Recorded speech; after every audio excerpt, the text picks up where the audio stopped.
मैंने अमृत भारत स्टेशंस को लेकर के ये प्रश्न सदन में लाया है। जवाब मुझे मिला है। अब जवाब में मैं मंत्री जी से केवल एक आग्रह करना चाहूँगा कि रेल नेटवर्क बहुत बड़ा है और जो विकसित है उसको और विकसित किया जा रहा है, उसमें हम लोगों को कोई आपत्ति नहीं है। लेकिन जो क्षेत्र रेल के मैप से में अविकसित हैं और जिनको डेवलपमेंट का अच्छा अवसर नहीं मिला है, उनको आगे बढ़ाने का काम भी किया जाना चाहिए। अब जैसे मैं हजारीबाग लोकसभा क्षेत्र को प्रतिनिधित्व करता हूं और अमृत भारत स्टेशन में केवल इस लोकसभा क्षेत्र के बरही, हजारीबाग टाउन, कुज्जू, बड़का काना, पतरातू, रामगढ़ और गोला, इन सब स्टेशनों को भी विकसित किया जाए।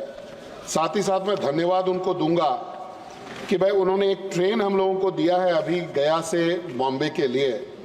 अब हजारीबाग लाइन को, जो कि बेसिकली अभी केवल माल ढुलाई के काम में आता है, ये कोयला ढुलाई के काम में आता है, इसको पैसेंजर एलिजिबल करने के लिए इसको डबल किया जाए और हजारीबाग के विभिन्न स्टेशनों को दिल्ली, कलकत्ता और वेलोर से जोड़ा जाए।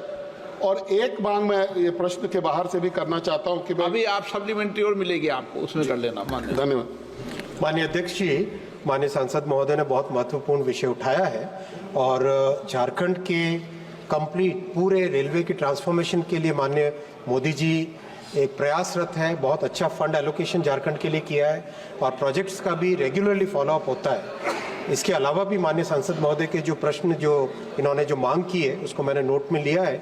माननीय सांसद जी के साथ में डिटेल में चर्चा करके उनको आगे बढ़ाने का काम करेंगे।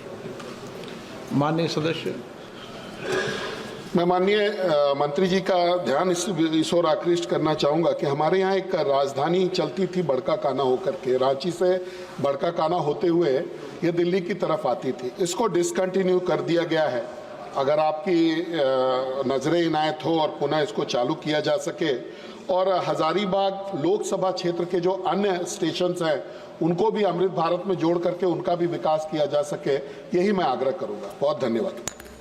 माननीय अध्यक्ष जी, आज विश्व में सबसे बड़ा स्टेशन रीडेवलपमेंट प्रोग्राम हिंदुस्तान में चल रहा है।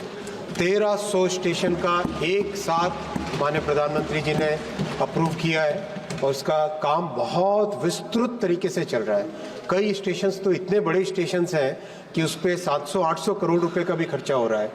बहुत सारे स्टेशंस हैं जिन पे 100 से 200 करोड़ के बीच में इन्वेस्टमेंट हो रहा है। तो माननीय अध्यक्ष जी, ये इतना बड़ा कार्यक्रम एक बार एक बड़े लेवल पे चला जाए, उसके बाद में फिर माननीय सांसद महोदय के साथ सबके साथ विचार करके और स्टेशंस का भी उसके बाद में विचार किया जाएगा।